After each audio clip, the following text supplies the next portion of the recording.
بینەرانی بەڕێز و خۆشەویستی کوردستان 24 ساڵتان لەبێ زۆر خۆشحاڵم جاریشتر بە دیداری و ئازی شاد دەبم لە بەرنامەیەکی نوێی کاردانەوە. خۆشەویستانم لەم بەرنامەیە باسی جیابوونەوە ئاکەین، جیابوونەوەی خێزانەکان. کاردانەوەی تاکەکان چییە کە کاتێک خێزانێک جیابنەوە لە یەکتری بە هەچ هۆکارێ بێ؟ و کاردانەوەی خێزانەکە خۆی چییە؟ ژنەکە یاخود پیاوەکە و بیرکردنەوەی کۆمەلگا بەرامبەریان چۆنە و کاردانەوەی کۆمەلگا بەرامبەریان چۆنە؟ بۆ مەبەستە میوانداری دوو بەڕێزەکەین کە لێرە لە ستودیۆکانمان لە سلێمانی ئامادەن، ئەوانەیش بەڕێزان لانە ئاراس، مامۆستای زانکۆ و پسپۆڕی بواری کۆمەڵاسی بەخێربێ یاخوا. زۆر سپاس. هەروەها شاڵاو ئەبووبەکر پارێزەر، کاک شاڵاو جەنابیشت بەخێربێ. لانەخان لە کۆمەلگای ئێمە لە کۆمەلگای ڕۆژهەڵات بە شێوێکی گشتی کە دوو هاوسەر لێک جیابنەوە تەرکیزی زۆر لەسەر خانمەکەیە، یعنی وەکو شتێ بڵێ خانمەکە ئەبێ بە قوربانی، کۆمەلگا بە چاوێکی نەوعێک سەیری ئەەکەن. ئایا ئەمە ڕاستە هەروایە یا ئێستا گۆڕانکاری بەسەر هاتووە شتە؟ بەڵێ سەرەتا دەستان خۆش بێ بۆ هەڵبژاردننی ئەم تەوەرە. دیارە باسی جیابوونەوە لە ئێستاە یەکێکە لەو دیاردانەی کە بەداخەوە توان بڵێم لە کۆمەلگایە بەشێکی زۆر بەرچاو بەدیەکرێ، چ لە کۆمەلگای غەربیەکان بێ یان ڕۆژهەڵاتی ناوەڕاستە.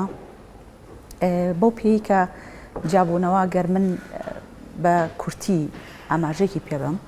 جیابوونەوە خۆی بەشێکە لە چارەسەر لە بینی پەیوەندیەکی کۆمەڵایەتیە کە ئەگاتە بنبەست، واتە ئەم پەیوەندی کۆمەڵایەتیە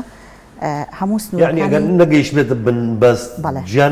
جیانابنەوە بە تەکید خەڵک بڕوا ناکەم کەس پێی خۆش بێ جیابێتەوە، کەس حەزی لە جیابوونەوە نیە، بەڵام کە ئەگاتە بنبەست وەکو حەلێک بۆ ئەوەی کە ئەم دوو تەرەفە هەر یەکە بچێ جارێکی تر سەر لە نوێ ژیانێکی تازە دەست پێ بکاتەوە و ڕێگەیەکی تازە بۆ خۆی هەڵبژێرێ. پرسی جیابوونەوە وەکو چارەسەرێک هاتوۆتە ئاراوە. بەڵام بەداخەوە وەکو بەڕێز دەڵێیت لە کۆمەلگاکانی ڕۆژهەڵاتی ناوەڕاستە، کۆمەلگای کوردیش کە یەکێکە لەو کۆمەلگایانە، ئەو تێڕوانینە کە بۆ جیابوونەوە هەیە تا ڕادێک ئەتوانم بڵم تێڕوانینێکی نەخوازراوە، یان با بڵێن شتێکی نامۆیە لە کۆمەلگای ئێمە جیابوونەوە. خەڵک زۆر ئیستیعابی ناکە، لایەن خۆش نییە پرسی جیابوونەوە، پێیان باشە ژن و مرد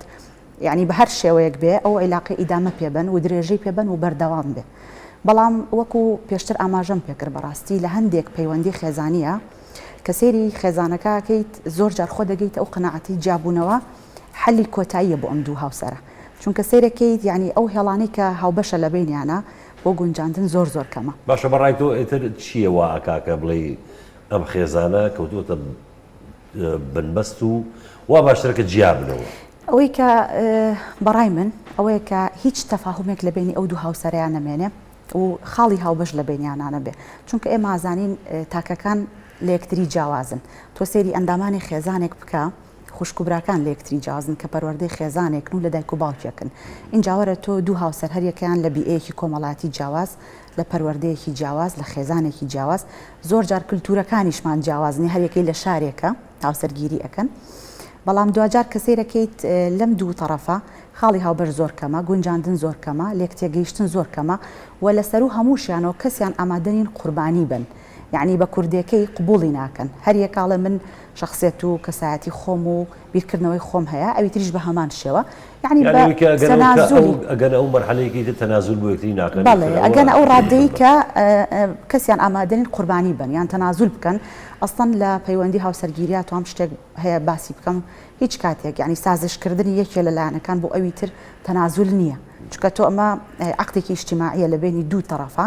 ئەم عەقدا لەسەر ئەساسێک دروستە بێت کە پێوتری ئەخذ و عەطا، یعنی بەخشین و وەرگرتن. ئەم دوو تەرەفە هەردووکیان ئەبێ هەم بەخشەر بن بۆ یەکتری و هەم وەرگر بن لە یەکتری. ئەگەر لە حاڵەتێک لە حاڵەتەکانە بەخشین و وەرگرتن نەما، تەوازونی لە دەستدا، ناکرێت تەرەفی هەر بەخشەر بێ ئەوی تریش هەر وەریگرێ. لەم حاڵەتەیە کە تەوازن لە دەست درایتر ئەو لایەنەی تریش ئامادەنیە وەکو ئەوی کەوتم بێ بە کەسێکی قوربانی دەر زۆر کات سازش ناکات و پەیوەندێکە هەڵەوەشێتەوە. زۆر باشە. کاک شاڵا وەک پارێزەرێت لەم دواییانە ئایا داتایەک هەیە بڵێ بۆ نمونە ڕێژەی جیابوونەوە کەمی کردووە یاخود زیای کردووە لە هەرێمی کوردستان؟ دەستان خۆش بێت تەمان ڕێزم بۆ جەنابتو بۆ لانەخان و بۆ بینەرانیش تەمان تەوەرەکە تەوەرێکی گرنگە. منەمێ پێشەکیە باسکەم لەوەی کە ئایا لە یاسایە چۆن هاوسەرگیری هاتووە پێشەوەی بڕۆنە سەر ئامارەکانە بەروی ئامارەکان بەشێکە لە پرۆسەکە بەپێی مادەی 4 لە یاسای باری کەسێتی زەواج بریتە لە عیلاقەی ئیجاب و قبول لە نێوان ژن و پیاوێکە بەمبەستی چێژبردن لە یەکتری و بەمبەستی خستنەوەی وەچە لە شریعەتی ئیسلامی شا بە هەمان شێوە. خۆی گەورە فەرمێ إنا خلقناكم من ذكر وأنثى وجعلنا بينكم مودة ورحمة. يعني بریتێ لە پرۆسەیەکی بەخشینی سۆز و خۆشەویستی و سوکنایی و ئارامگرتن لە لای کشەوە خستنەوەی وەچە و بەردەوامبوونی نەسل و نەسەب. بەڵام کێشەکە لە شۆ دەست پێەکە کە تەلاق یان جیابوونەوە دروست ئەبێ ئەم ئیجاب و قبولی سەرەتا و ئەم یەکترویستنەی سەرەتا تەرەفێک ناهێوێت، تەرەفێک لی پاشگەزە بێتەوە، تەرەفێک ئێوێ کۆتایی پێبێنێ. طبعا ئێمە جیابوونەوەمانێ و تەلاقیشمانەیە لە جیابوونەوە هەردوو تەرەفەتوانن لە تەلاقا بەس بەدەست پیاوە بەپی مادەی 34 لە قانونی ئەحوالی شەخسی کە بریتێ لە کۆتایی پێهێنان قەیدی زەواجەکان زۆربەی تەلاق یاخود جیابوونەوەیە بە ئیتیفاقی هەردوو لایە. نسبەیەکی دیاریکراو نیە، بەڵام ئەوەی کە هەیە سەرەتا جیابوونەوەیە، بەڵام زۆر جار تەرەفەکان بۆی خەیاندنی کاتی زۆر بۆ داواکان و هێنانوبردنی زۆر لە دادگاکانە کە بەشێکی بۆ ڕێککەوتنەوەیە، بەشێکی نردیانە بۆ توێژێری کۆمەڵایەتی داخلکردنی کەسوکاری یەکترە بۆ ئاشکردنەوەیان کاتێکی زۆرە خەیانێ بۆیە لە مەرحەلەیە کە هەردوو لاگەنە خاڵی کۆتایی و بڕیارێن بە جیابوونەوە جا سزای بە ئەوە بێکە مافی خۆی وەرگری ئافرەتەکە یاخود تەنازول لە مافەکانی بکە بۆیە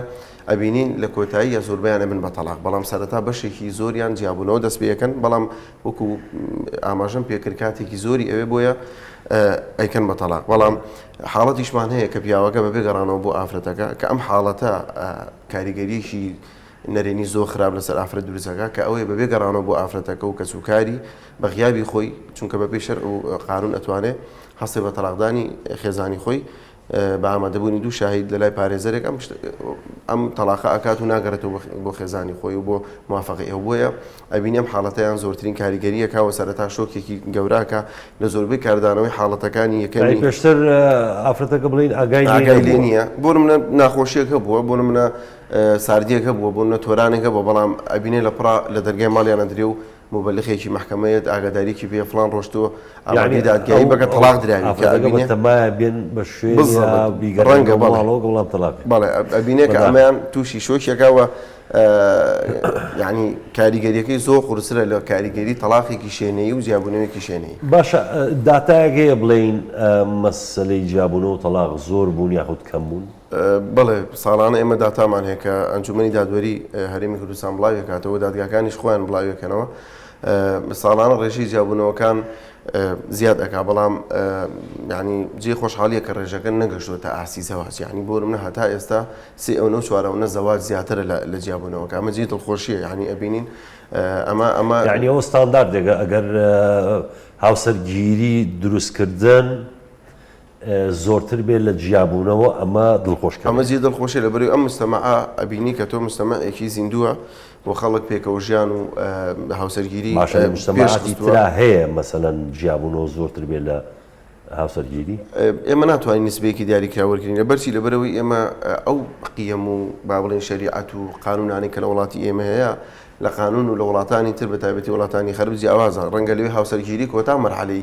دوای مناڵبوون و دوای کۆمەڵێک تەمەەن بەڕێکردن بێت زۆریان وایە مەسەلەن بۆژین هەرە مناڵیشیانە مناڵیشیان هەیە جا بڕیارەیە ناسەرگیری جا بۆیە ناتوانانی قیاسیکێ بە کۆمەڵگەی خۆمان چیتان کردو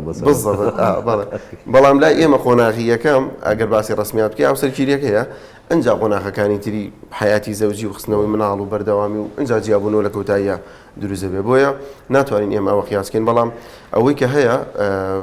ئێمە ئامارێک لە ماوەی پێشوو بڵاو بووە عێراق بوو، ئامارەکە بە هەڵە بڵاو بووە، تەنانەت من تەلەفۆنم بۆ کرا بەرنامەیەکی لەسەر بکەین، دواتر من ئەپدەیتێکی معلوماتەکانم کردەوە قسم لەگەڵ ئەو جیهەتە کردەوە کەناڵە وتم ئەم معلوماتە ڕاست نییە، یعنی ئامارەکە وا بڵاو بوو بۆ کە جیابوونەوەکە 3 ئەوەی زەواجەکە بێ، یعنی زۆر شتێکی لە تۆڕە کۆمەڵایەتیەکان کاردانێکی زۆری دروست کرد. بەڵام دواتر ئەنجومەنی دادوەری عێراق خۆی ڕوونکردنەوەیکی بڵاو کردەوەتی ئەمە ئامارە ڕسمیەکە ئەمەیە و ئەوەی کە هەبووە هەڵە بووە. بۆیە کە لە وڵاتێکە جیابوونەوەکان بە نسبەیەکی زۆر زیاتر بێ ئەبینی ئەو وڵاتە یعنی بە تەواوی شیرازی تێکچووە، چونکە هەموو ئەساسەکانی مجتەماع بە مناڵتەوە بە خێزانتەوە بە کایەکانی تری کۆمەلگا و کە ڕەنگە ئەمە زیاتر ئیشی لاەخان بێ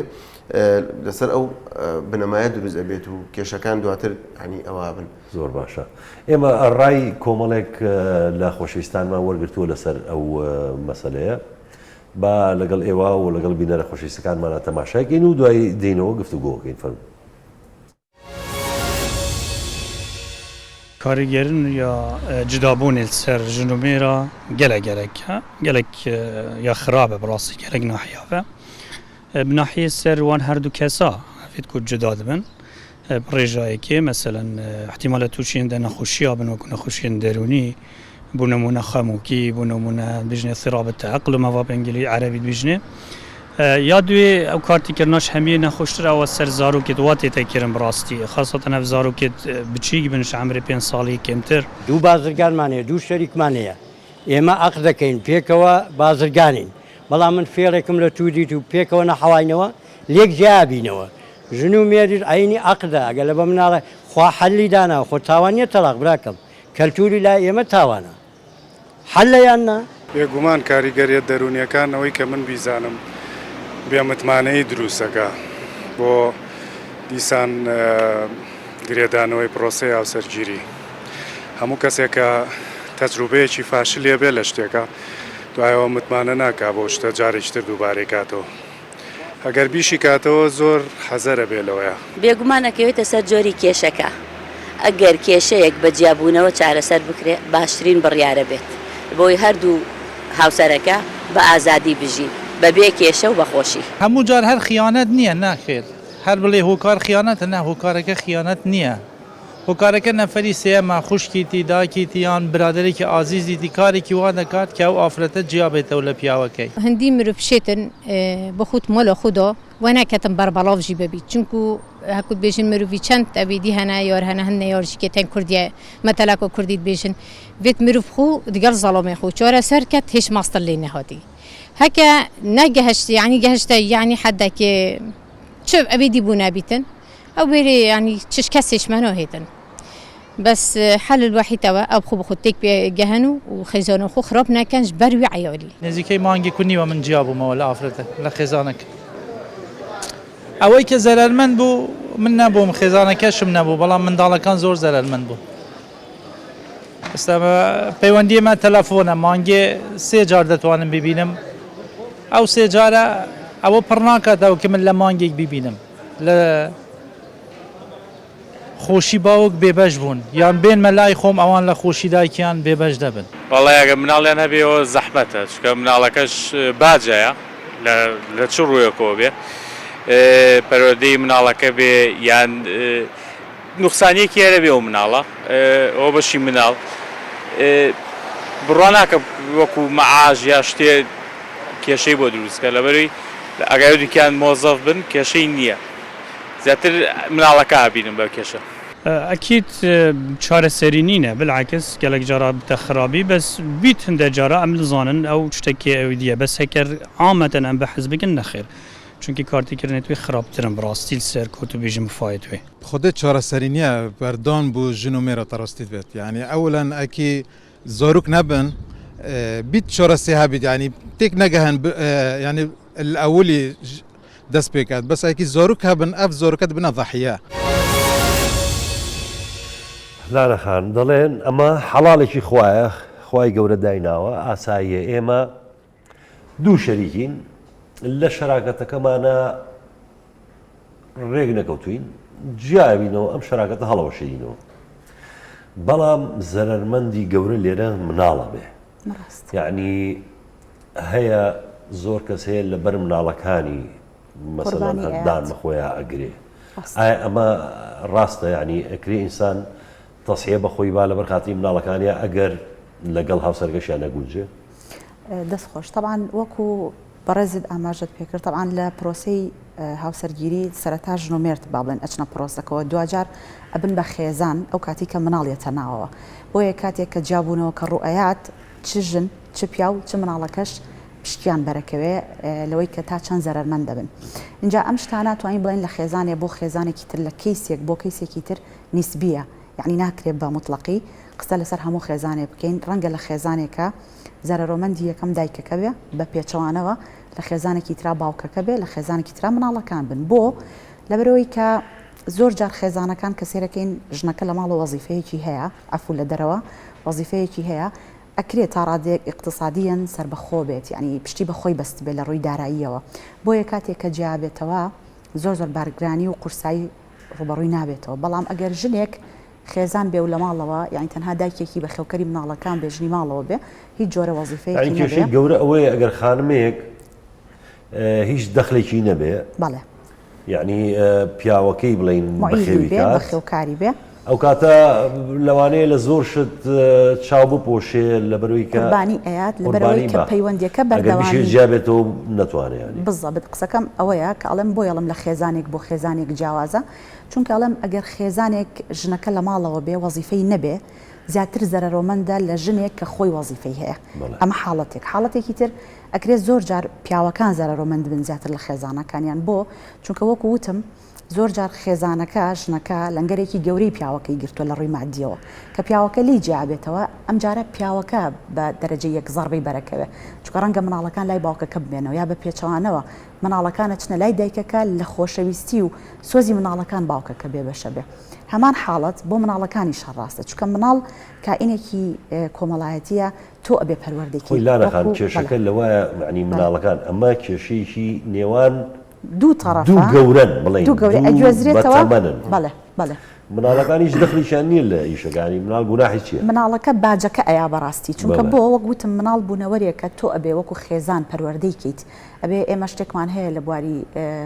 کۆمەڵناسیە پێوترێ پەروەردەکردنی کۆمەڵایەتی، پێگەیاندنی کۆمەڵایەتی، یعنی بە کۆمەڵایەتی بکەی ئەم مناڵە لە چوارچەوەی خێزانە ئەم پرۆسەیە جێبەجێ ئەبێ. جاو کاتێک کە خێزان هەڵەوەشێتەوە بزانە چەند قورسە ئەم پرۆسەیە، یعنی دایکەکە بەتەنیا ناتوانێت، باوکەکەش بەتەنیا ناتوانێت حەقی خۆی باتێ. بۆیە ئەو مناڵە لە زۆر لایەنەوە تووشی کورتێنانە بێ، تووشی نەقسە بێ، کە ئەمە ژوای لێکە کاریگەری لەسەر لایانی دەرونی مناڵەکە دروستەکە کە سیقەی بەخۆی نەمێنێ، کە وەکو پێویست نەتوانێت ئەدای وەزائیفی خۆی بکات لە مەکتەب قوتابخانە، دوجار کە گەورە ئەبێ کە ئەچێتە دام و دەستگاکان،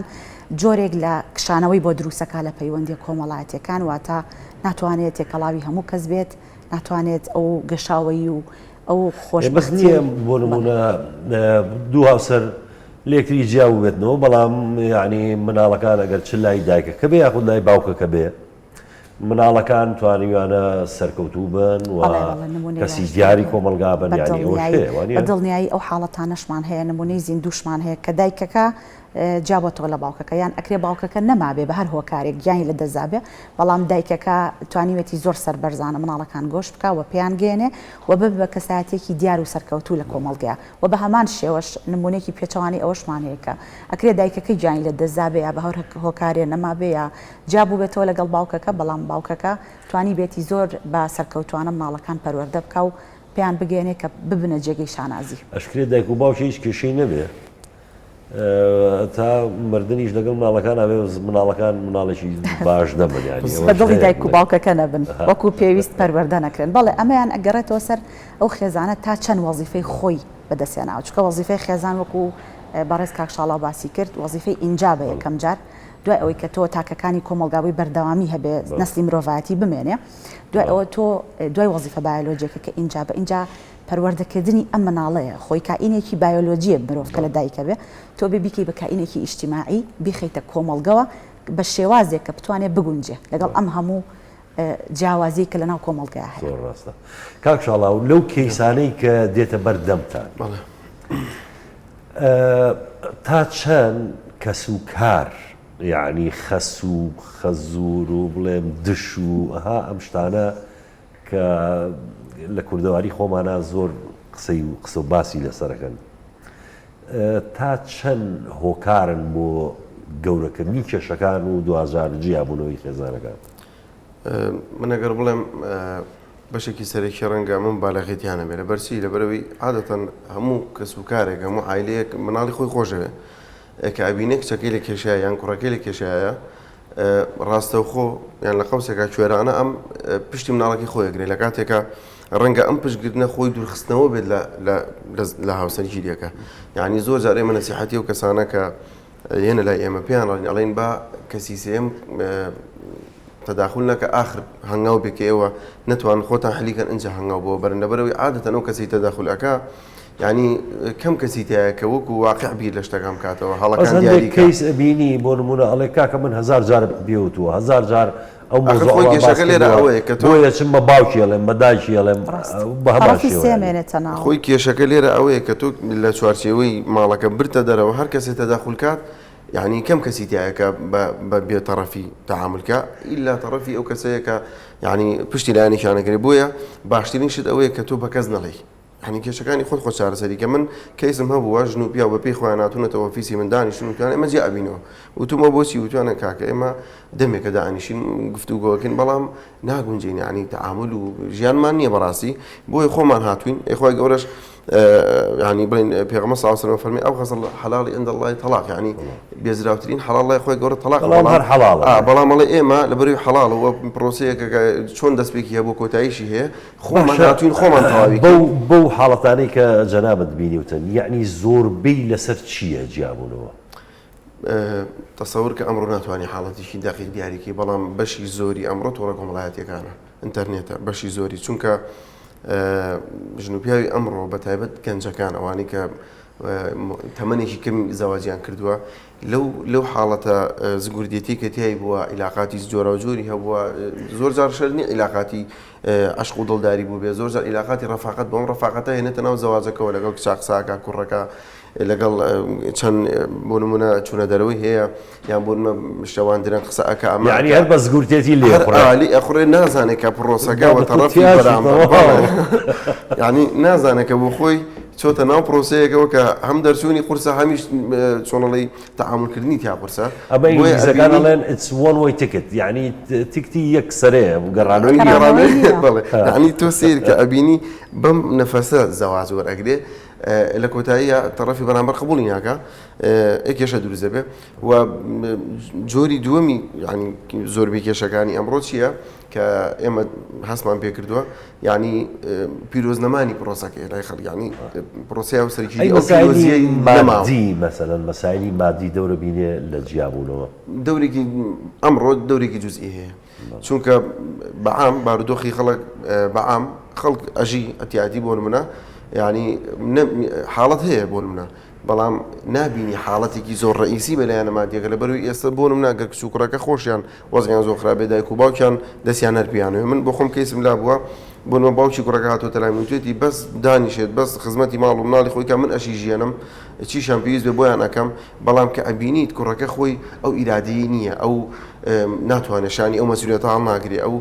باجە قورسی بەژیانی خۆی پێ نادرێت چونکە بەڕاستی هاوسەرگیری بازدانی ئەوێ بەڕاستی بە هاوسەرگیری یعنی تۆ لە کۆمەڵێک شتە دوور دەخاتەوە لە ڕەفیق لە چوونە دەرەوە لە سەیر و سەفا لە کۆمەڵێک شتی لابەلا یعنی تۆ بێ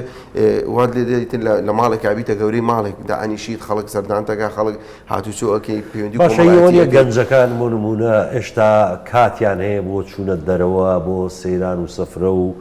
ئەو ژیانە زگورتێتی کە فێری بوون ڕەفاقەت و سوزانە بەڵێ وەکو ئاماژەم پێکرد بەشێکیان لەم ژیانە تێر نەبوون نییە هێشتا یعنی بەشێکیان لەم ژیانە تێر نەبوون کە کچێک ئەبینێ کە حەز لە کچێک ئەکا عیلاقەیەکی لەگەڵدانێ یەکسەر ڕۆ بوو هاوسەرگیری کە ئەبینێت ئەیەوێت لەگەڵم کەسە بێت بەڕاستی خۆی حەزێکی تایە عشقێکی هەیە حەزێکی هەیە بۆ ئەم ئافرەتە وەکو جنسێک ئافرەتەکەش باماشەوە بەڵام کە ئەچێت یەکسەر بە داخلی هاوسەرگیریەکە بن دوای چەند مانگێک ئەم حەزە بتێنێتەوە کاڵە بێتەوە ئێشتا جدیەکان و واقعیەکان دروست دەبن هەر زۆر جیاوازی کە سیرەکە تەحمل ناکا بەڕاستی هەر جیاوازیشە لەوەی کە تۆ کەسێک ببینی بیناسی ڕەفاقەتی گەی لەوەی کە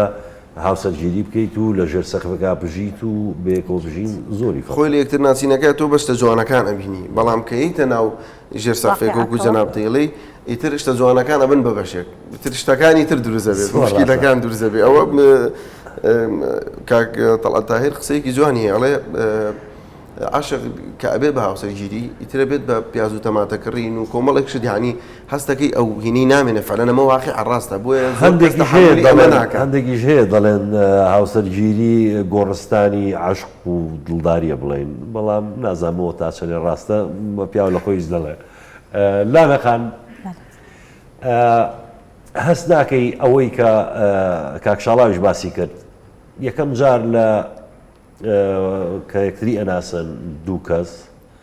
اهتمامكي زورين بيكتري فيكو شون الدروا برابر امشتا ابي بالروتين ويتر كالا بيتو مشاغلي ايش كردن ومال ومنال يتر برابر ساردي اكيوتا نيوانو هو كاري كيش بيويش بەدڵنیاییەوە خۆی سەرەتا وەکو کاکشاڵاویش ئاماژەی پێکرد احتیمامێکی زۆر هەیە بۆ یەکتری عشق و خۆشەویستی و جوانبینیەکی زیاد لە ڕادەبەدەر هەیە بۆ یەکتری بەس کە چوونە ژێر سەقفێکە و لە ئەمری واقعیت ڕوبەڕووی ژیانێکی قورس بوونەوە و ئەو کاتێک کە مناڵ هاتە ناوەوە طبعاً مەسئولیەتی سەرشانی هەر یەکێکیان زیاکە ڕەنگەوایان لێبێ یعنی بتوانن ئەو وەزیفەی کە ڕۆژانە لە سەریانە جێبەجێ بکەن و لە ماڵەوە باقیەکەی تاوکەن دڵەکەم و ڕۆحەکەم و گیانەکەم و ئەبێ بە ئایشینەما ئایدو لە ڕووتان دایبینەما ئایجل ئای ڕۆمانسیەت و یعنی بەعزە حاڵەتێکی پێشتر کە هەبووە ئەبینی نامێنیان کاڵە بێتەوە اینجا مرۆڤیش خۆی بە سروشتی خۆی ئینسانێکە یعنی فەراغی ڕۆحی هەیە بەڕاستی پێویستی بەوەی هەموو کاتێ و فەراغانی پڕکرێتەوە بۆیە زۆر جارە بینی ئەمە ساردبوونەوە لە بینی هاوسەرەکانە دروستەکە هەر یەکەیان بە ئاراستەیەکی دوور لەویتر هەنگاوانێ وەکو بە ڕێزی ئاماژەی پێکرد لە ڕێی تۆڕە کۆمەڵاتیەکانیشەوە کە ئێستا بتوانم بڵێم بەداخەوە یعنی کاریگەریەکی گەورەی هەیە لەسەر پەیوەندی خێزانیەکان چکە بۆ ئەبینێت لە شوێنێکی ترەوە فەراغی بۆ پڕکرێتەوە پیاوەکە یا ژنەکە هەنا ئاباتە بەر پەیوەندیەکی تر لە دەرەوەی خێزانەکەی جارێکی تریش ئەمما بێتەوە بە کێشەیەتەوە ناو خێزانەکە بۆیە یعنی زۆر پێویستە وەکو چۆن پرسی دەستپێکی هاوسەرگیری لە بینی هەموو ژن و مێردێکە گرنگی پێدان و خۆشەویستی و ڕێز و متمانە و ئەمانە هەیە یعنی لە دوای پرۆسەی هاوسەرگیری و هاتنە ناوەی مناڵیش ئەمە هەر بمێنێ یعنی ضرورە گەر هەفتەی ڕۆژێکیش بێ بە 2 هەفتە جارێکیش بێ ئەم دوو هاوسەرە کاتێ بۆ خۆیان تەرخان بکەن بێکەوە دوو بە دوو بچنە دەرەوە بەیادی ڕۆژانی گەنجیەوە یعنی 2 ساعاتێک قسە بکەن قاوەیەک لە شوێنێک بخۆنەوە بەڕاستی ئەمانە ضرورەتە چونکە بۆ هەندێک شتی کۆن هەیە زیندوو دەکەنەوە لە زۆری قسەکردن بێزارە من ساڵێ ئەوە خێزانەکەم ماڵی ئەوە بێ زۆر قساکە ئەزانی کاک کارێک بێ بۆ زیابوونەوە وارە هەیە کاتێک دانێن بۆ قسەکردن بێگەوە هەندێ هاوسەر هەیە لە زۆری قسەکردن بێزارە بن ئەخر ئەو زۆری قسەکردنش سەبەبی خۆی هەیە چ کاتێک ژن زۆر قسە بۆ مێردەکەی کات ئەو پرسیارە ئەبێ هەموو کاتێک ئەوە وارد نییە زانی بۆ چ کاتێک ئەو کاتی کە ژن هەست بکات مێردەکەی جێگەی بایەخە بۆی یعنی با بڵێن سۆز و خۆشەویستی بۆ مێردەکەی هەبێ بە کەسێکی گرنگی دابنێ بە سەنەدێکی دابنێ بۆ خۆی پشت و پەنایەک بێ بۆی بەڵام ئەو کاتی کە ژن لە بێدەنگی ژن پتر ساڵە بۆ ئەو کاتێک کە ژن ئیتر قسەی لەگەڵ نەکردی یعنی هیچ ڕقەمێک نیت لە ژیانی ئەوە یعنی بزەبێت یعنی تۆ لە هیچ هینێکە یعنی با بڵێن چۆنڵ هیچ فەراغی بە ئەو پڕ ناکەیتەوە یعنی ڕەنگە ئەو قسانی کە بۆ مێردەکەی کردو و لی بێزارە ئێستا بۆ کەسێکی تری بکە بۆیە ئەو کاتی کە ژن قسەی بۆ مێردەکەی کرد ئەبێ مێردەکە فەخری پێوە بکات چونکە بۆ واتە تۆ پشت و پەنای ئەوی سەنەد و ئەخر خۆی بە تەبیعەت پیا و زۆر کەم دووترە خۆی سایکۆلۆجیەتی ژن و پیا و جیایە بەڕاستی یعنی ژن کەسێکی وردبینترە و لە ڕووی قسەکردن و یعنی هەندێشتی ترەوە خوا قدرەتێکی یاوەتێ ئەتوانێ بە وردی قسە لەسەر هەموو بابەتەکان کە بەڵام پیا و ئەوەی نییە یعنی هەنێشتی تری هەیە کە لە ژنانیە و ژنیش وەکو ئەوەی کە مەسەلەن پیا و ئەتوانێت کۆنتترۆلی زۆر شت بکە مەسەلەن هەندێ بابەت زۆر ورد ناکاتەوە بەڵام سایکۆلۆژێتی ژن وایە بابەتەکان وردترەکاتەوە چونکە بە سروشتی خۆی حساسترە ژنەکە بۆیە ڕەنگە ئەگەر هاتوو بابەتێکی باس کرد بۆ مێردەکەی ئەمە مەسەلە ئەوە نییە کە بیۆی کێشە بنێتەوە یا مەسەلەن کابرا لی بێزار بێ ئەو وا ئەیبینێ کتێبێک هەیە حەزەکەم یعنی هەموو پیاوی بیخوێنێتەوە لە ژنان لە ڤینۆسۆ هاتوون پیاوان لە مەریخەوە یعنی کە سەیرەکەی دوو سایکۆلۆژێتی زۆر جیاوازن ئەم دوانە بۆە خوا بە جیاوازی دروستی کردوون بۆی تەواوکاری یەکتری بن خۆ ناکرێ دوو جەمسەری موگناتیزی باکوور یا باشوور لە یەکتری نزیکەرەوە دوورەکەونەوە بەڵام کە تۆ دوو جەمسەری دژە نزیک کردەوە یەک ڕاکێشن ئەم پەیوەندیش بە هەمان شێوە یعنی تەناقوزێک لە یەکێکیان هەیە ئەوی تر تەکمیلەیەکە و بە پێچەوانەشەوە بۆ ئەو کاتێک کە ژن حەزی لە قسەکردن بوو لەگەڵ پیاوە ئەمە بەڕاستی مای خۆشببختیە بۆ ئەو پیاوە کە بزانێ ژنەکەی چەند خۆشی ئەوێ و چەند جێگرنگی پێداوەی یعنی تر لەمە لا جۆ بگرین ئێمە خۆی یەکشت هەیە لێرە مەسلەی قسەکردنی ژن و پیاو پیاوان بە حکمی زیاتر لە دەرەوان خانمانی ژێستە شان بەشانی پیا و ئیشەکە ڕەنگەکەێنەوە بەڵام هەر تااقەتی قسەکردیان هەیە باسی دەرەوەی بووەکە ئەمڕۆوا بوو بەڵام ینی پیاوەکە ئەبێ خانمەکە لەوە تێبگە پێویستی بە شوێک هەیە دواتر ئەجا قسە بکرێ بەڕاستی ئەمە من بۆ خۆم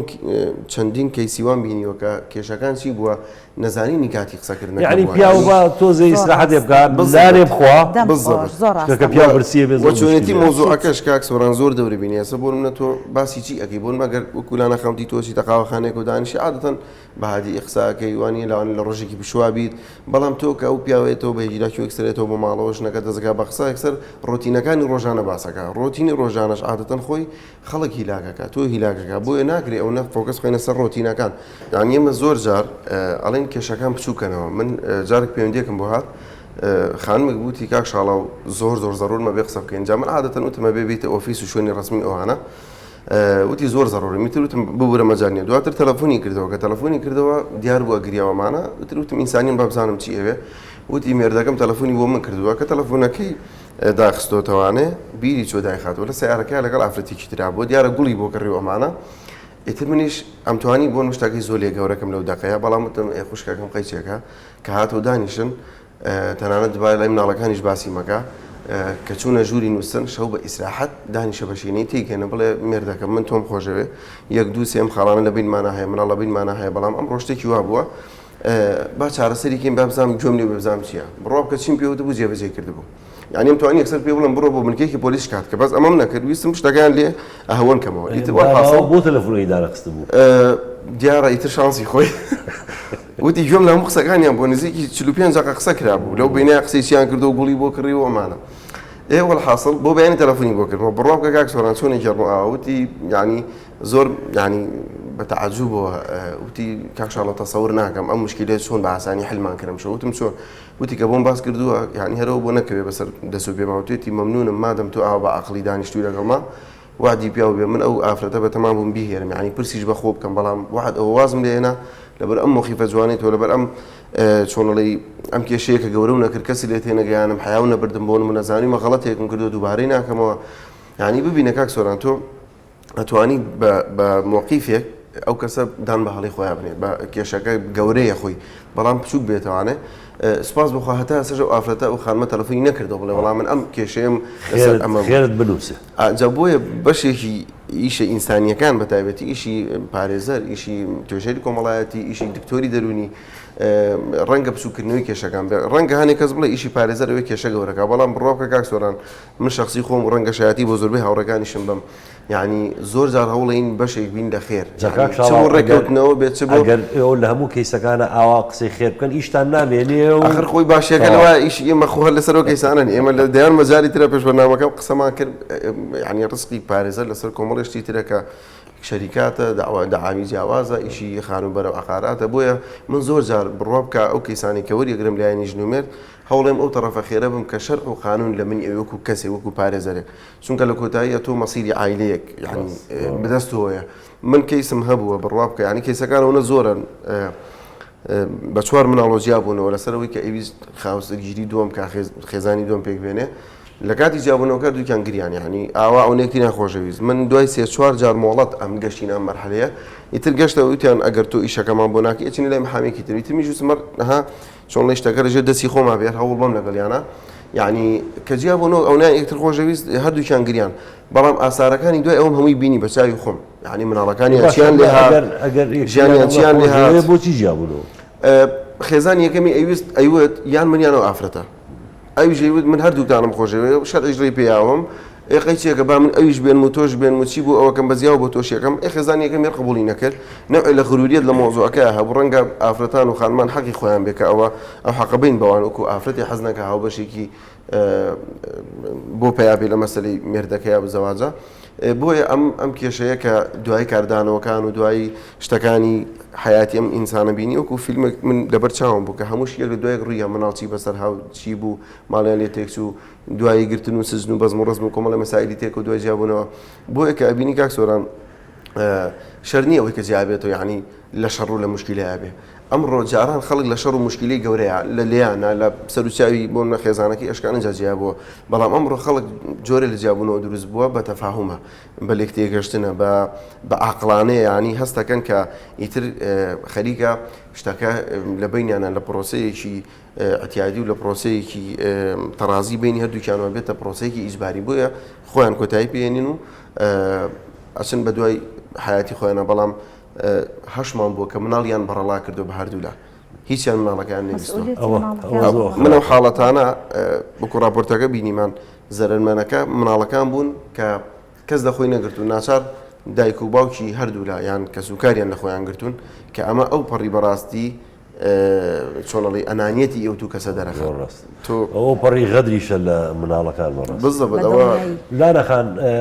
هەندێک خێزان هەیە یعنی بە بەردەوامی شەڕە بە بەردەوامی ناخۆشیە مناڵەکان ئەیبینن کە ئەم دایک و باوکە دایمە شەڕیانە ئیتر شتەشکێ چزانم یعنی جەهەنەمێک لەو ماڵا هەیە جەهەنەمێکی پشکۆل لەو ماڵا هەیە ئەوە باشتر نییە جیابنەوە خۆی وەکوتم هەموو کاتێک جابوونەوە حەلە بۆ ئەو کاتانەی کە ترەزانیت ئەو خێزانە مستحیلە یعنی گونجاندنی بەڵامی تر کەیسێکیش وەکو کاکە باسی کرد کەیسێ بۆ کەیسێک ئەگۆڕێ لەوانەیە خێزانێک کە وەکو بە ڕێز ئاماژەت پێکرد بەو شێوەیە بێ بەڵام چ ژنەکەش و چ پیاوەکەش وە بە باشتری بزانن لەناو ئەو جەهەنەمەیە بژین و بمێنەوە وەک لەوەی کە جیابنەوە بە هەر هۆکارێک بێ ئایا مەسەن ئافرەتەکە معیلێکی تری نییە ئایا ماڵە باوانێکی نییە بیگرنە خۆیان ئایا پیاوەکە کەسی نیێرم خێزانێ بەڵام لە نەتیجەش ئەگەر بڕیار بێت کە بێکەوە بژین لەبەر خاتری مناڵەکان خۆ بێ ئایا بکەن بۆ ئاگراتۆزێ هێواشیکەنەوە نیە بەداخەوە لەو کەیسی کە بەڕێستەڵی حاڵەت زۆر زۆرە یعنی مەسەن پێی وترێت جیابوونەوەی بێدەنگ یعنی تەلاق سامت لەبەرەوەی کە زۆر جارە بینن خێزانەکان کێشە و ئاژاوە ئەوە نەزاڵەتیانە کە ژن و مێردەکە بە هیچ شێوەیەک سڵ لەو ڕەبتیان بەیەکەوە نەماوە تەنها ئەوەیە لەژێر سەقفێکە ئەژین مثلەن پیاوەکە بۆ خۆیژی ژنەکەش بۆ خۆیژی بەس ئەوەی ئیدامیان بە دوو دراوسێ بەڵێ ئیدامیان بۆ پەیوەندیە یاوە لەبەر خاتری هێشتنەوەی مناڵەکان بەڵام ئەمە خۆی لە خۆیە یعنی بەڕاستی زەرەڕۆمەندبوونی هەردوو تەرەفەکەی چکە هەردووچیان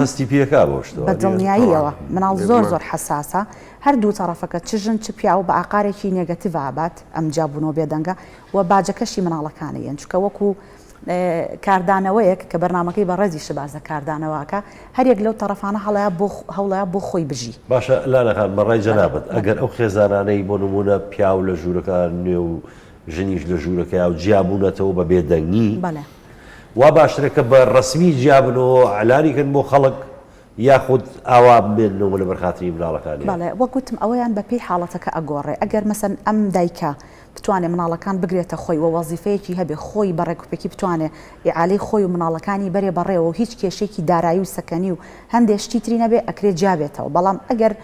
بزانێت ئەم ژیانەی ئێستەی ئەم جەهەنەمەی کەتیاتی ئەم جابوونەوە بێدەنگەی باشترە لەوەی کە بەسەریە لە داهاتووە لەم ژیانەیە بمێنێتەوە باشترە بۆی ئەڵم لە خێزانێک بۆ خێزانێکی تر و لە کەیسێ بۆ کەیسێکی تر حاڵەتەکان جیاوازە بۆیە ناکرێت یەک جار بە مطلقی بڵم بەڵێ یان نەخێر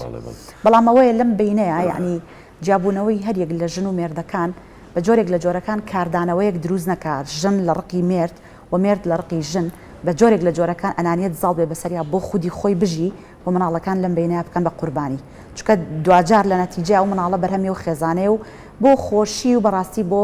ئەوە هێنابیانەتە ژیانەوە کە پێی بوترێت دایک غەریزەی ئومومە و غەریزەی باوکایەتی بچێژێ لە ژیانە بزانێت چییە لەبەرەوە مادەم تۆ حەزەکەی بی بە دایک ئەبێ و بەرپرسیارەتی هەڵگری و مادەم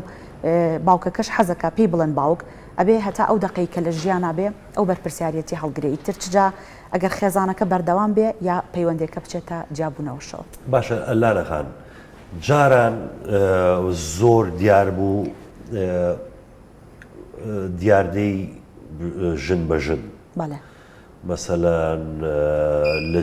لەجێی خوێن ژنیانەدا سڵحی عشاعری یاخۆت بەبێ ئەوەی کە لەسەر لانک گەورە بە بچووگەکرا ئەم شتانە خۆشبەختانە کەم بۆتەوە بەڵێ وایە بەڵام هەستەکەی جاران تەلاق کەمتر بوو ڕاست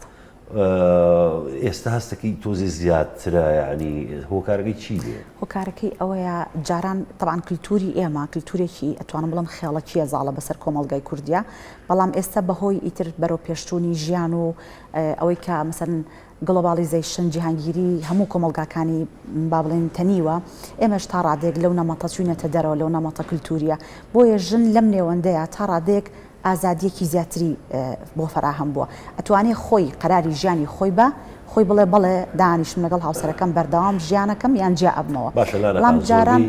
زۆربەی عفو قسەکەم پێ بڕیت زۆربەی پیاوان یعنی ئەوانەی کە ها پیاو لای پیاو شتەڵەیان دەجا دەردەگڵی لە مەسەلەن لە حاڵی خۆیانەکەن وەزعی خۆیان و ئەڵێن وەزعمان شڕە و وەزعمان باش نییە و لە ماڵەوە ئەو شتانە ئاڵێن خانمانیش بە هەمان شێوە یعنی دەڵێن کە پیاوی ئێستەوە و پیاوەکان ئاواوە خەریکی ژیانی خۆیان و نازانم لەم بینە چی بکەین چی ڕاستیەکە کامەیە دەستخۆش پرسیارێکی جوانە چونکە هەموو بەڕاستی لە واقعەیە ژین هەموو تاکەکان ئەمە مانای ئەوە نییە کە ئیتر تەرەفی بەرامبەر زۆر خراپە ڕەنگە زۆر باش بێ بەڵام هەندێشتی بەدڵی ئەو کەسی تر نەبێ بەرامبەرەکەی نەبێ یعنی بۆ نمونە وەکو وتم ژن و مێرد دوو کەسی جیاوازن لە دوو خێزانی جیاواز لە دوو خانمان سوپەرمانیانە سوپەرمان خۆی بەڕاستی ئەگە من پێت بڵم هەندێشت هەیە لە خەیاڵی خوا ناوێنایەکەن پێشەوەی کە بێنە پرۆسی هاوسەرگیریەوە شاسواری خەونەکانی بەسواری ئەسپەسپێکەوە بەم شێوەیە بێ بەم جۆرە بێوا بێ بەڵام کە تۆ ئەکەویتە واقعەوە بەڕاستی زۆر لەوە جیاوازە اینجا وەکو وتم ناکرێت هیچ دوو کەسێک تاو بەدڵی یەکتری بن چونکە ئێمە هەمومان بە سروشتی خۆمان جیاوازین تەنانەت سێریکە لە خێزانێکە یەک دایک و باوک پەروەردەی سێ-چوار بناڵی جیاواز بکەن هەرێکیان تەبیعەت و ستایل و نەمەتێک وەرەگرێ اینجا چه ژن و مێردێک کە لە دوو بیئەی کۆمەڵایەتی و دوو پەروەردەی جیاواز و دوو خێزان و دوو بیرکردنەوەی جیاواز دوو ڕەگەزی جیاوازیش بۆیە هیچ کاتێک ئەگەر بڵێ سەڵەسە هیچ تاکی ئەوی تری وەکو خۆی سەڵەسە بەدڵ نییە يعني لابد يعني كمان راس كانوا اشكال بيواني راس نسبيه بلا اكري هردو لا بونا يعني كسمان صدلصت كامل اوصافنين همومان بجورك لجوركان لو انا كمكوري ونواقصمان هبي كبرامبره كمان بدلينا به بلام اويك زوزو جرينك ليره اويا هر تاجك لايما بتوانين درك بغلطكاني خومان بكين وداني بيابنين ومراجعي او غلطانه بكينو كروجك للروجان همان بو اويك بەردامی بین بە پەیوەندی کۆمەڵایەتەکان و من زمنیها پەیوەندی خێزانیەکانیشمان چونکە یەکێ لەو شتانەی کە زۆر مشکلێ ئەوەیە کە تاک هەندێک کەس بە تایبەتی یعنی نەبێ بە شتێک ڕووی دەم لە پیاوان بێ ژنانی ژەمایانتیایە هەندێک کەس دان بە غەڵەتی خۆیانانێ بەردەوام بەرامبەرەکەی تاوانبارەکە بەڵێ ئەڵێ من ڕاستم من هیچ کاتێ غەڵەت ناکەم یعنی بەردەوام هەڵەکانی خۆشی خاتە سەر ڕەگەزی بەرامبەر بەڵام ئەمە کێشەیە چونکە لەبەرەوەی کەسمان مەعسووم نین لە هەڵە یعنی خوا هەمومانی وا خەلق کردووە کەسمان کامل ئەوساف نین لەبەرەوە ئەکرێ هەمومان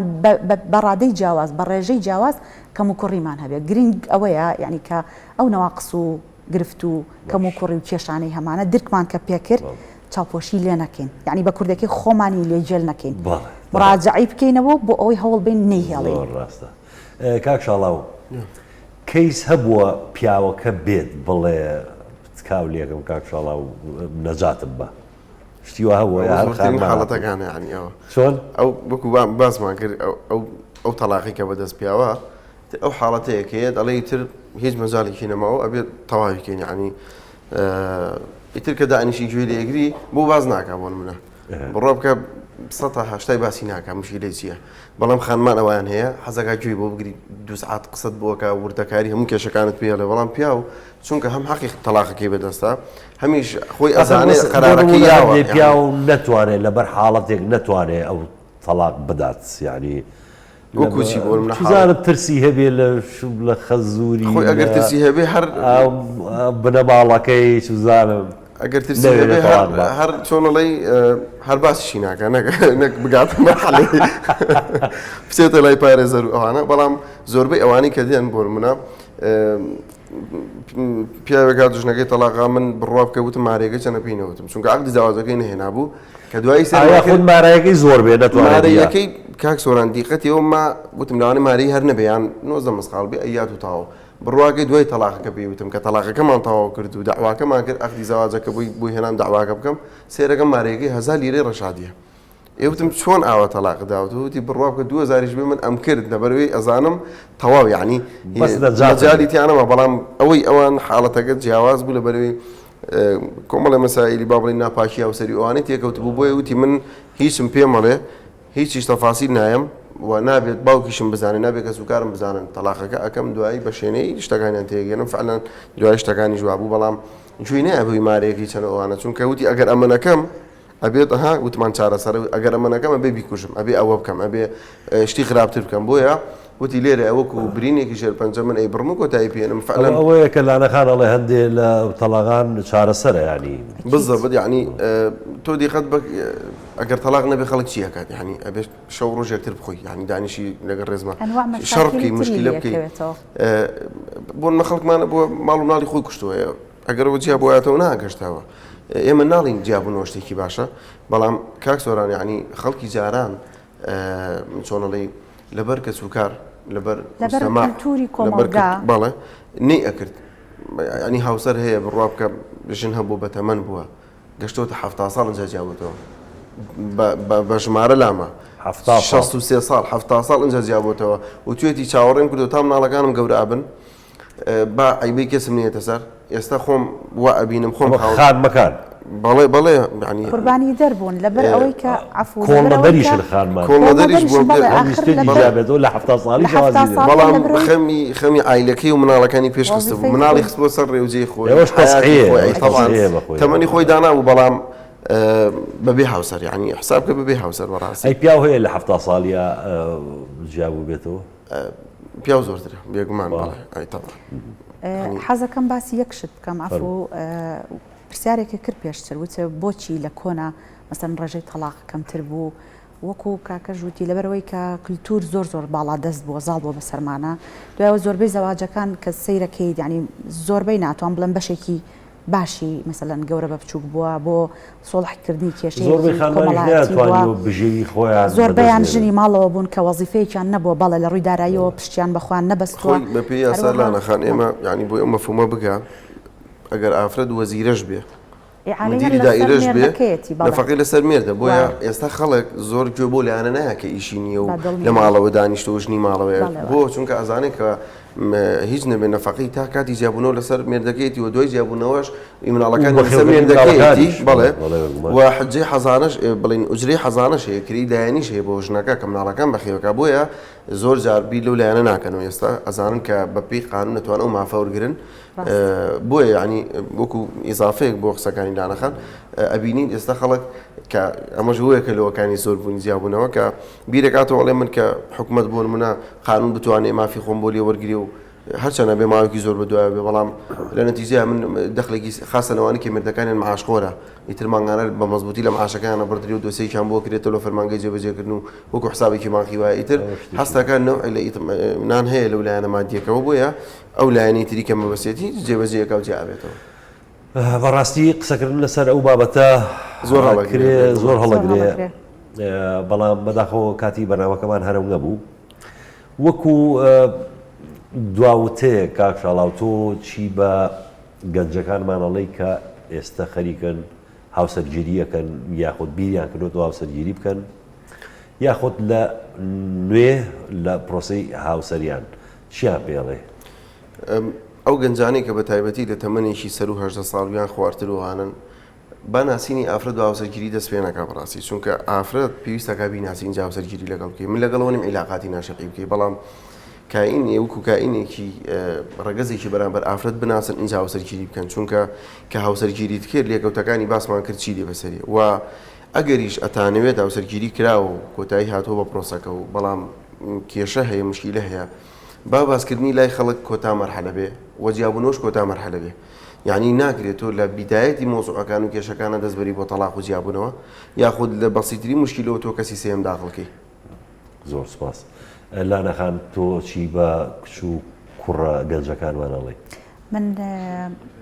يعني هیوادارم وەکو کاکەش ئاماژەی پێکرد پەلە نەکەن لە پرۆسی هاوسەرگیری چونکە پرۆسی هاوسەرگیری تەنها ئەو دیوەنیە کە ئەوانەی بینن زۆر قورساییتر لە خۆ ئەگرێ بۆیە پێویستە ئەو دوو کەسە باش یەکتری بناسن لە یەکتری هەوڵبن بە باشی تێبگەن و خاڵی هاوبەش لە بینیانە زۆر بێ هەتا خاڵی هاوبەش زۆرتر بێ